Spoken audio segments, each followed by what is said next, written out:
Hey guys, here is the step-by-step tutorial on molecular docking. So, first you need to click this link given for PubChem, tapos abot na kadira na website. Then i-search nimo ang compound na inyong gamiton. For us, earlier we used ethylene. And then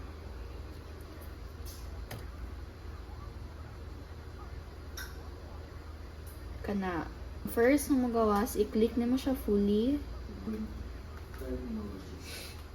na, then once you have it na ay download there na button, just download it, then na any option, tapos there ka sa 3D conformer, then SDF, then save.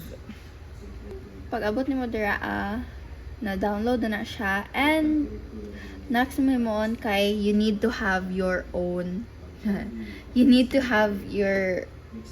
folder para sa docking demo. So here sa docking demo, para sa atong gibuhat ganina, kay i-drag lang siya.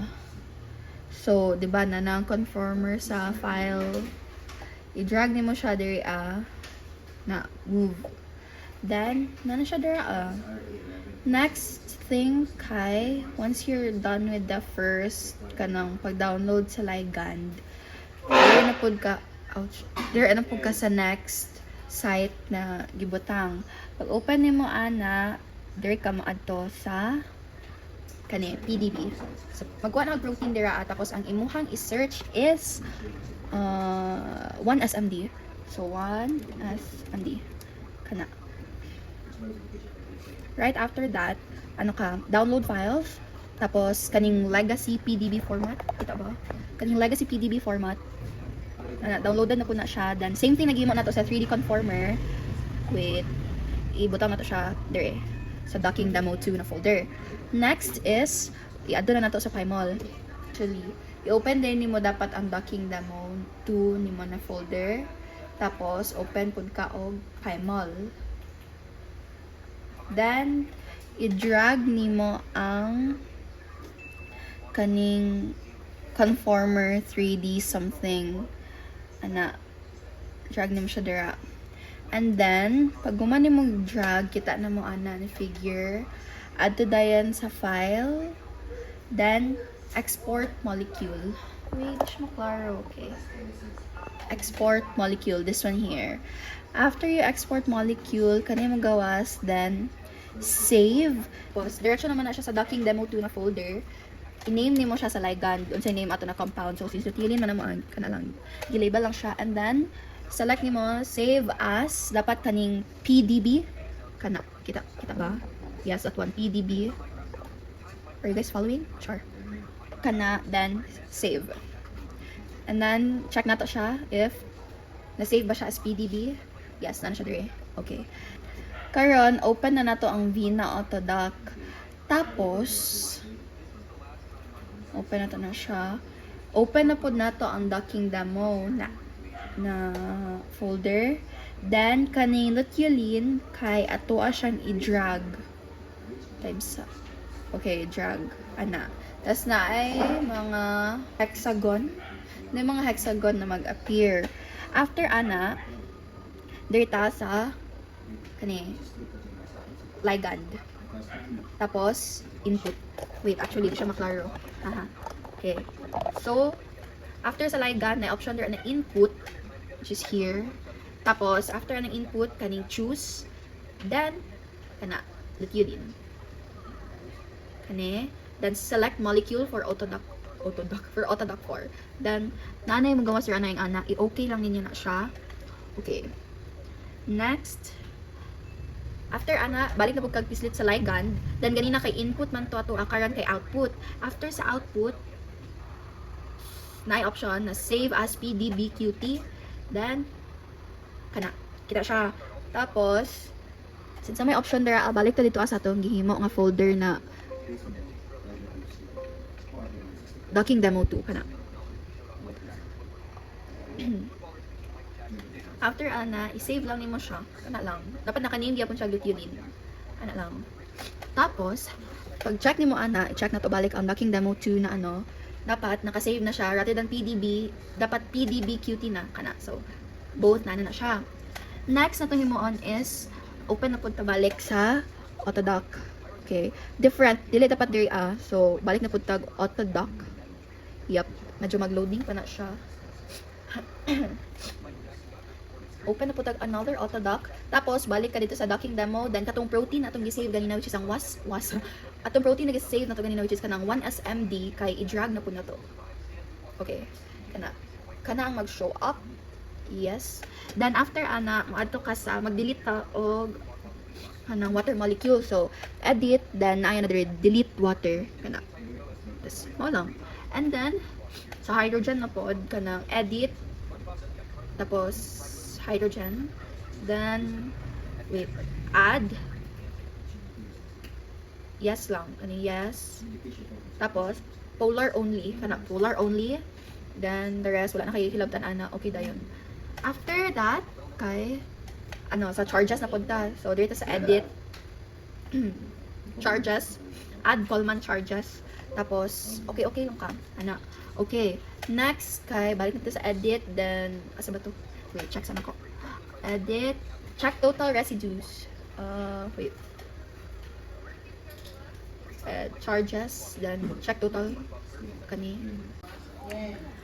Once na nakader i-click naman yung spread charge deficit over all atoms in residue.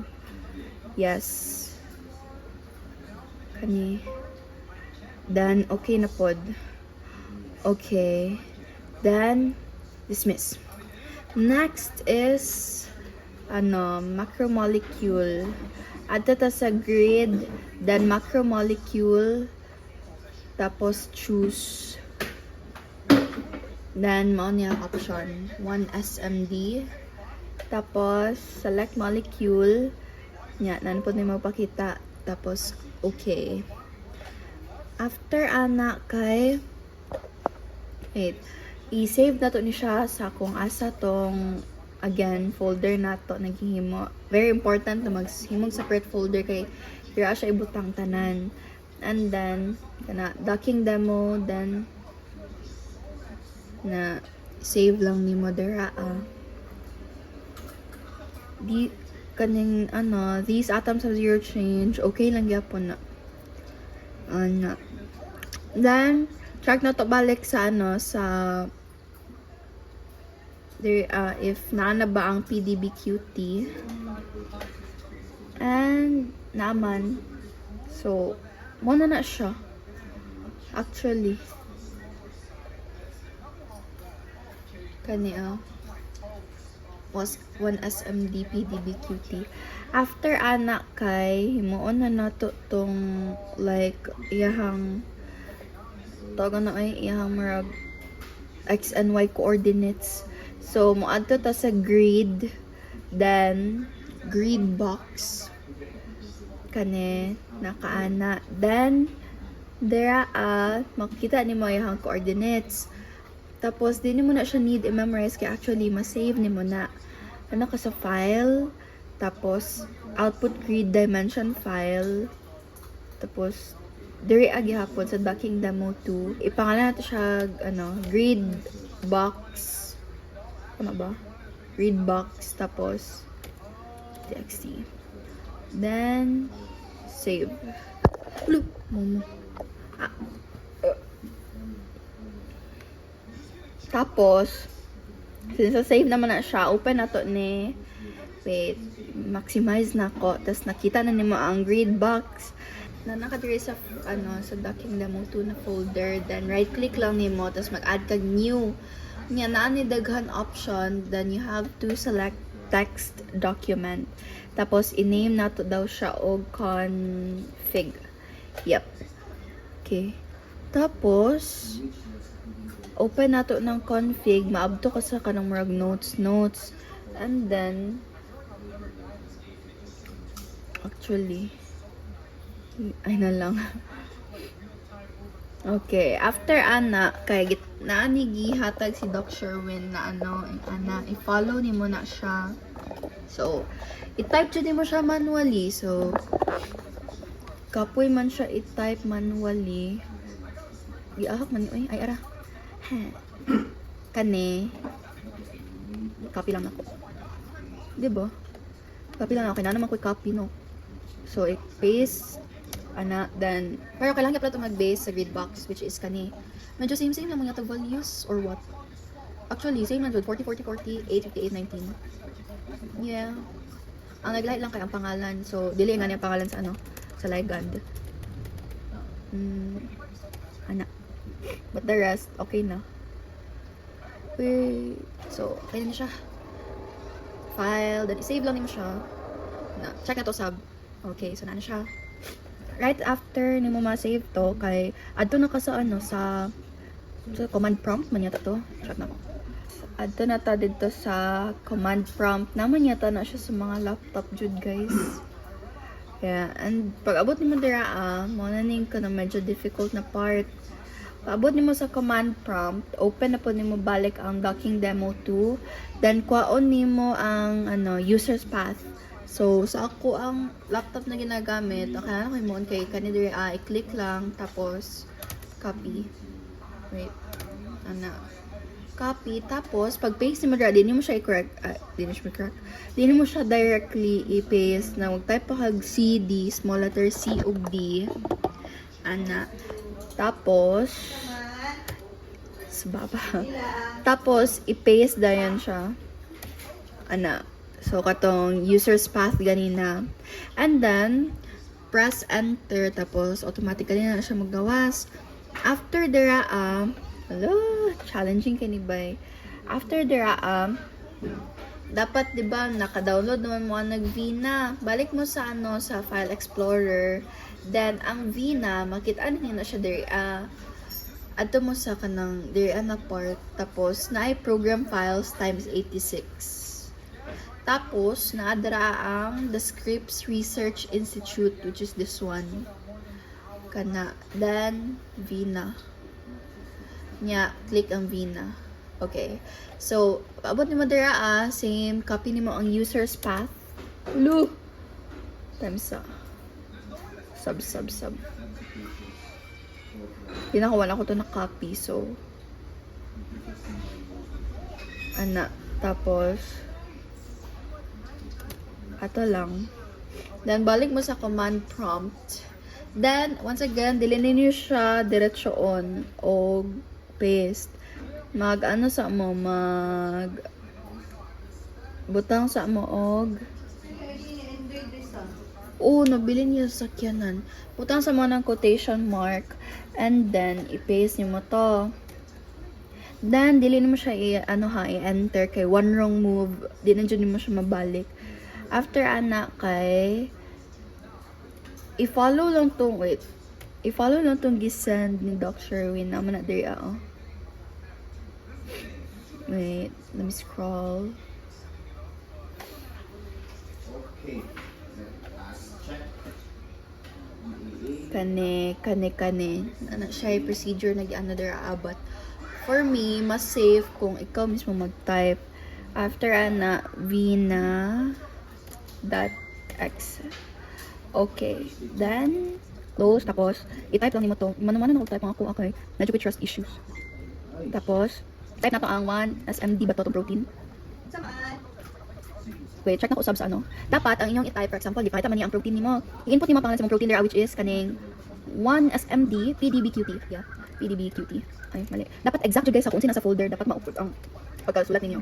Kaya nag-command nung kanina nag-code sa imong laptop. Tapos, after ligand. Tapos, so name sa imong ligand, luteolin.pdbqt. Tapos, config. As is naman yata ni config. Ayun din mo ko guys. Oh my days. Config.txt ba to? TXT, then input lang dyan niya siya. Tapos make sure lang na wala typo. Kay, dili mo ang magawas if na ay slight difference. Na ba? Okay, check na to. Double check always. Receptor, 1 SMD PDBQT. Ang ligand na to kay luteolin PDBQT. Tapos config txt, log txt. Okay, after kay press line na to. Then, kana ang magawas after. Tapos, mga 100 na siya. Okay.